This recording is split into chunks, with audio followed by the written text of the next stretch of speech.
generative AI is being developed at a never-seen-before pace.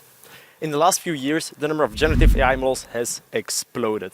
Each month, new models are being released, and each year, new applications are being invented with corresponding model architectures.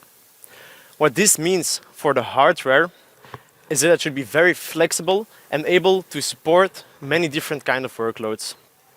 And currently, we're keeping up with this by running all generative AI in the cloud on very big but flexible GPUs. But then there's also a second challenge in running generative AI. It costs a lot of energy. And let me demonstrate the severity of this problem using a practical example. Let's say that we're doing real-time on-device translation using GPT-3 on an iPhone 14.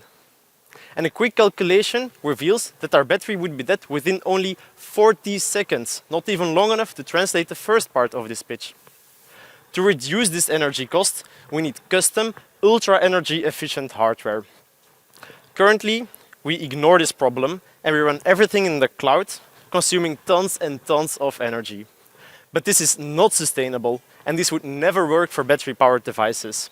And besides, doing everything in the cloud has other limitations as well. If we really would like to advance generative AI, we need to pave the way to inference at the edge. Running Gen AI at the edge would be amazing, because edge devices have 4 very unique characteristics. They ensure privacy, since private data never leaves the device. They allow for low latency inference, since data streams don't have to travel through the whole internet. They're energy efficient. They have to be because they're often constrained by their limited battery capacity. And lastly, due to their smaller size and larger production volume, the unit cost plummets. By combining these characteristics, edge devices will surely advance generative AI, unlocking new applications and allowing for its widespread use. Take, for instance, the intensive care unit use case. By ensuring the lowest latency possible and guaranteeing patient privacy, edge devices would allow for a locally run foundation model to make medical decisions in real time. Or consider the smart machines use case, where the next generation of robotics will not just be able to see its surroundings, but understand them and act upon them. And this will be possible by having an edge chip that locally runs a vision language action model in order to close the robotic control loop. But these futuristic applications aren't reality yet. First, we need to figure out how to run Gen AI at the edge, and this won't work with the hardware we currently have. Instead, we need to rethink how we build the hardware that powers Gen AI. And I'm not just talking about the physical implementation. We need a redesign starting from the architecture level. But wait a minute, why can't we just take the chips that we have at the cloud and put them at the edge? Well, there's one very interesting observation about these cloud chips. And that is that they are very homogeneous, meaning that they consist of many identical compute cores, each designed to do the same type of tasks. And while this allows them to be very flexible, covering multiple types of workloads, it also makes them energy hungry. And as such, the homogeneous chips are not suited for inference at the edge. They are indeed best at achieving a very high compute throughput, mainly due to their ability to scale, which explains their popularity, but they have other drawbacks as well. For instance, they perpetuate the hardware lottery, meaning that the next generation of AI will not succeed because of its algorithmic advantages, but because of how well they are suited to these homogeneous chips. And besides, they're offered by only a few companies, making them ridiculously expensive. And this is why relying on the homogeneous chips limits both the scope and availability of Gen AI. So what do we need? Well, currently, the state-of-the-art of a hardware for Gen AI can be found in academia.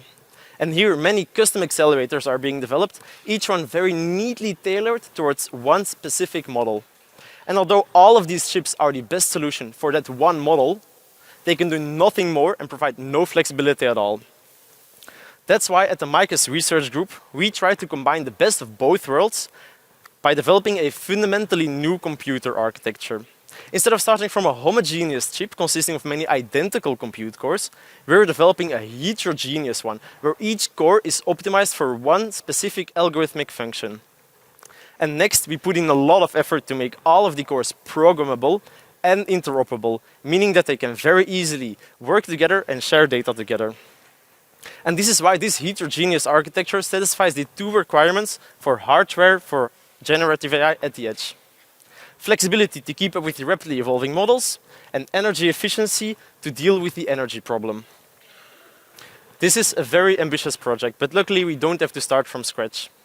We can start from the previous research outcomes by the FAIR research program and the MICAS research group. The only thing that's left to do for me during my PhD is to design each of the individual accelerators to very efficiently run all of the generative AI building blocks and optimizing the data flows between the cores to ensure flexibility and interoperability. So in conclusion, by elegantly combining flexibility and energy efficiency, this multi-core heterogeneous architecture is the key to unlocking generative AI at the edge, allowing for real-time, privacy-preserving and low-cost Gen AI. So, let's start a new Gen AI native computer architecture paradigm, unlocking countless of futuristic applications.